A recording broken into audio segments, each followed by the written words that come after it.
We will stand up again, we will march again, we will preach again, we will organize again.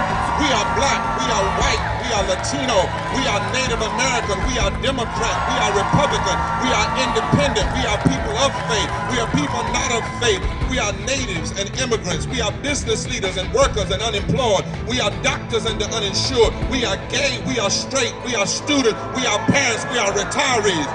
We are North Carolina, and we're here, and we ain't going nowhere.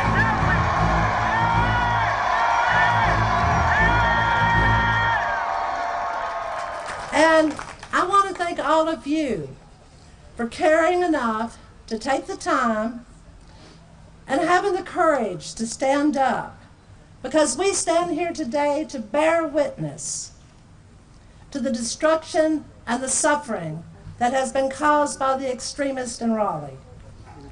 What these extremists have done is wicked, it's evil, it's immoral. The negative impact of this legislation will be felt long after we're gone from this earth. This is not a legacy we want to leave for our children, at least not without a fight. It seems that every time I turn around, you hear Christian values. And I hear that one of our representatives even asked that we have Christianity to be our state religion. Now, my first reaction when I stopped laughing was, do you really want Christianity to be our state religion?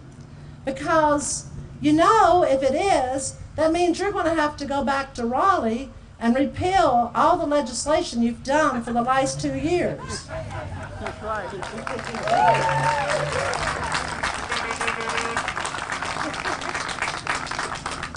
And it seems to me that maybe we're reading from two different books. But the scriptures I read says, feed the hungry, clothe the naked, heal the sick. What you do to the least of these, you do to me. The foundation of every faith tradition is a protection, equal protection, and justice for all, not just a few. How can you justify denying 500,000 people medical care, dooming many to death, and say you're a person of faith? How do you justify gutting public education? How do you justify denying unemployment benefits to hard-working people in an economy of change? How do you justify raising taxes on the poor while giving tax breaks to the rich and the corporations? As a person of faith, I find these acts offensive. In fact, I think that any person with any moral compass would be offended. But we're not giving in to hate and despair. We're here today because we have hope and faith in the future. And we need everyone. We need boots on the ground. We have until October the 10th to make sure that every person who is eligible is registered to vote. We need to mobilize our communities of faith.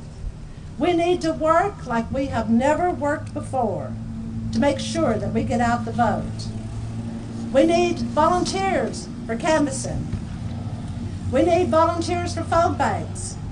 And on October the 23rd, the first day of early voting, we urge everyone to join us in our march to the polls.